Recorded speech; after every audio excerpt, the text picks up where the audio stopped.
Afternoon. Ito po yung lunch namin. Dalawang chicken. Kajong din. A big lunch. So, mga oras ta? Today is Thursday. No work. Yes. Slow start of Holy Week. Kasi Holy Week na siya. Ayan. Tapos may kumpleto na. May saging. May manok. What's this? Naiwan na flour, so nahimo ko siya so semi-donut. Di. Kumpleto. You like this? Kami? Gusto. Yan. Thank you. Itiwas na natin eh. Kinagpalit ng kanin.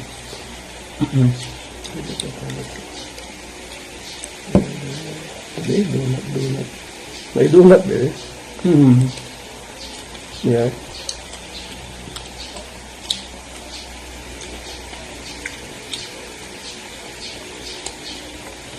Sabi?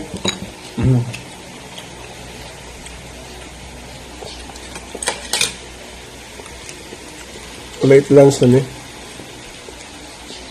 Okay.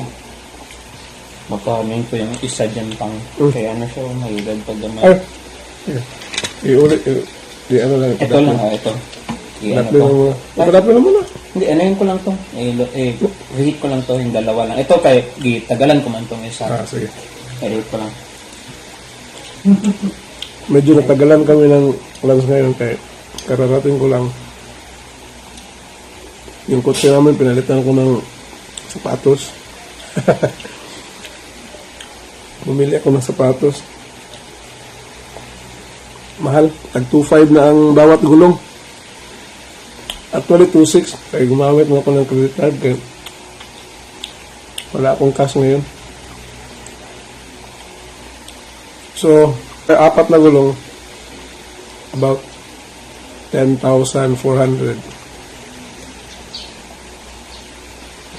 Kailangan ko kasi magpalit ng gulong kasi tinignan ko manufactured year ng existing ko na gulong. It's 2018. So, 8 years na siya. Delikado. Dapat nga, parang 5 years lang yata yung limit ng bawat gulong. Necessary kasi siya. Kasi, para sa safety. Buti na lang may open na store ngayon. Yung Pulinar sa may Santiago Boulevard. Init ng panahon. Init talaga sa Jensen. Yung kanya chicken should be good. Kaya tagalan ko ng luto.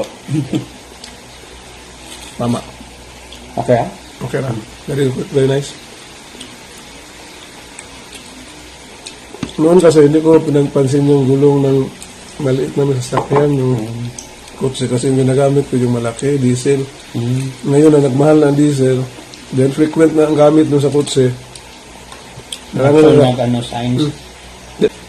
Kasi ang engine na maliit na sasakyan, maliit din. So in terms of consumption, maliit din consumption compared sa big car. Mas better din talaga siya. Kaya there's a need to replace the tires. Okay man, luto man dito yung share ko. Oo. Yung isa kay, yung una kay, man yun, yung medyo starting pagod. So napiling ko kay, murag, naman siya, okay naman, pero mas madali lang lagi siya naluto. Ako sabi ko na lang kung pagkita ko mamaya, baka siya. Pero yan, make sure ko talaga kitagalan ko.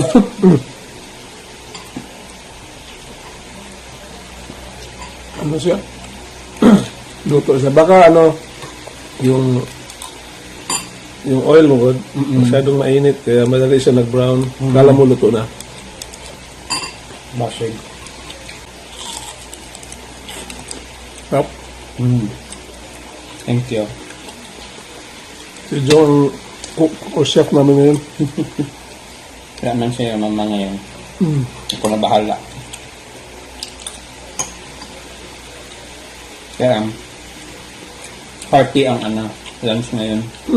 So, mamaya, magsabaw na. Sabaw with some rice. Baw lang.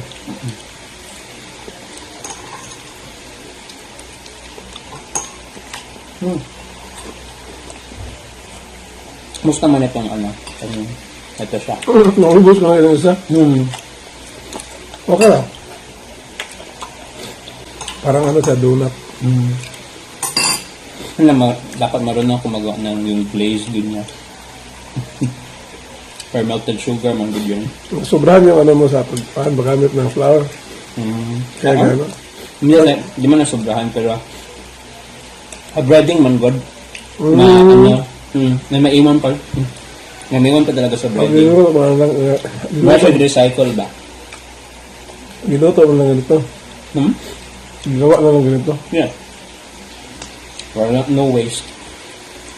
Sayang man yan. Mabuti yung tire store na pinuntahan ko, open sila ngayon. Pero they're closing at around 3 o'clock. Mabuti nakahabol ba ako. Feeling ko kasi delikado na yung feeling ko delikado na yung gulong niya. Kasi last night, na-flat yung gulong ko sa likod. Then tinanggal namin ni Jong yung gulong. Nahanap ko yung butas. Pwede ko nahanap yung butas. So looks like siya. Expired. Very expired na talaga yung gulong. Hindi siya na-pinch ng anything sharp. But on its own, bumigay na rin siya. So yun ang nag-trigger sa akin na mag-purchase ng another set. 4 pieces of wheels. 5 more minutes. May mura 1.8 per piece, pero siya, China. Sabi ng nagtinda, Class A China.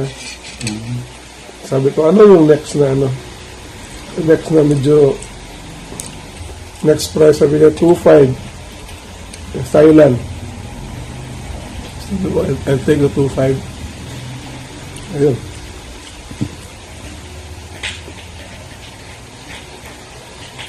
Takot kasi ako sa China. Powerhouse. Sorry, China. Pero takot ako. Baka Kailangan ko muna ng mga review. Purchase review before I will take the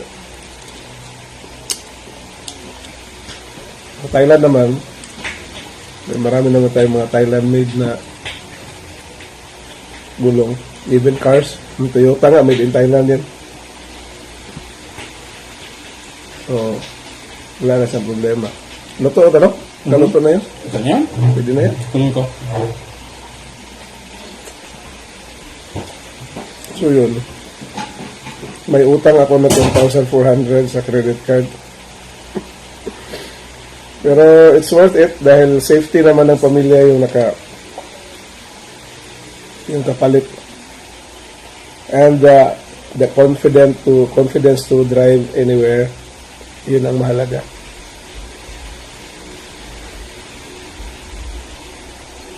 So, nag-shift ako ngayon doon sa maliit na engine. Toyota Vios 1.3 na engine. Kasi mas matipid siya at mas mura yung gasolina ngayon. The last purchase na ako sa gasolina, 95 pesos per liter. Parang saan ito pa? Init pa na tayo. Hindi mo talaga. Very,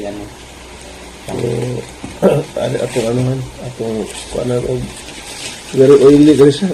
Init pa na. Oily. Very hot pa Gusto ko siyang yung oil. Ng tissue kasi oily siya masyado. Ganito yung ginagawa namin. Kung yan para yung excess oil kaya bago pang gulo. This is what Dimes is doing. Kung oily, ginaano niya ng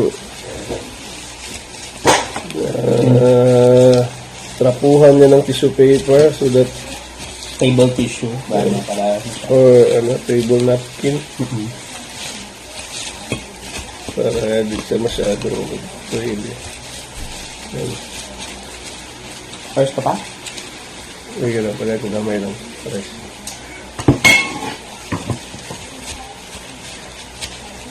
Ayan. Okay na po. Tama na? Okay. Okay. Yan.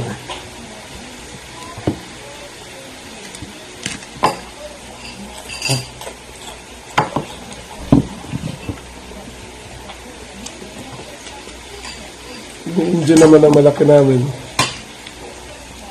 It's 2.5. Nissan Navara. Tapos ang nakaparat pa niya kay diesel siya. So, ang mahal ng diesel ngayon nasa 125 pesos per liter. Mahal na gilagas ko ba? Nag-affect lahat ng mga prices. No? So, Domino effect siya. Yung ano yun pa. Ang ano na lang namin, gagamitin na lang namin yung malaki kung long drive. Ayun.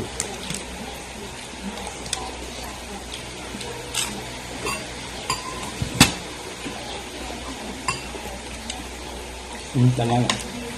Pero maganda man rin magamit yung small. Kaya at least nalaman natin na ano na good cut needed of repair na good siya. Yung wheels back. Yung replacement lang. Replacement. Ano po, good with the bad. May ano na po, appreciation na po for yung ano natin production of goods. Kaya take masig na take for granted ra ba na arabito diha ba. Laga na karon ga panguha o ga stockpile ng mga ano nila kay feeling nila mataas pag presyo. Wow. Di ko alam kung affected ba yung price ng tires. Kasi baka a month ago a little bit cheaper pa siya. Bakit maapektuhan yung ano yun na feeling ko mag-lesser ganun siya kaya di na magamit. Di, yung It's not as much. baka yung mga ano, take advantage sila, sabihin nila, ang delivery ng mga items from point A to point B. Sabihin nila, pinili man namin ito sa ano, ibang lugar. So, yung transportation cost, karga nila doon. So na-jump ang good try dito ano. Pero di natin alam, those items have been sitting there for how many months na in their warehouses. So, they take advantage. Kasi nga, pwede man sila mag-reason out na nag-transport namin ito from other places. Hindi siya wrong. Ito siya, opportunistic.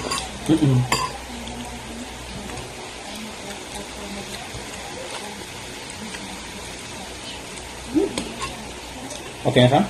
Nice. Oh.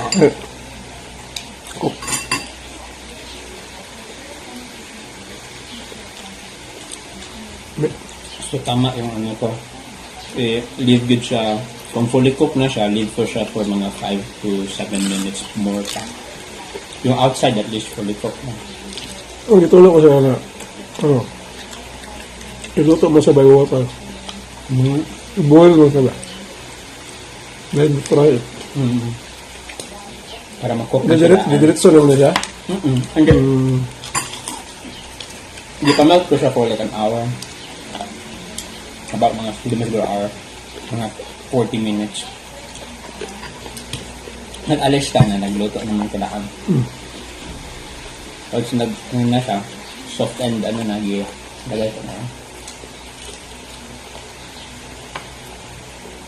Granted yung second batch rin siguro it had more time to thaw. Kaya first batch madabing yung wala na luto. Hindi mo talaga luto pero may dugo pa. So technically pag luto sa first batch, yung second batch mas lalo siyang na-thaw compared sa first batch na. Correct. Learning on the way. Pero ako, I prefer boil ko muna yung meat. Then ihawon ko. Then i-fry. Quick frying lang yun. Siguro mga 3 minutes. Malayo na yung 3 minutes. Para mag golden brown lang siya. Then haon. Para ma-char yung ano niya. Outside. Yun lang. So guys, tapos na ko. Jong-jong na lang. Hanggang na ito na Hanggang. iwan. Okay. So bye guys. Yun lang update namin ngayon. It's a Thursday, Monday, Thursday. Holy Week. So stay safe. Kung pwede, mag-relax lang kayo sa bahay. Mag-watch kayo ng movies or make a reflection. No? Technically, Take a look at your Bible. unleavened bread ito. So, may ano na counted. Correlation. Correlation of the festivities this week. So okay. Bye.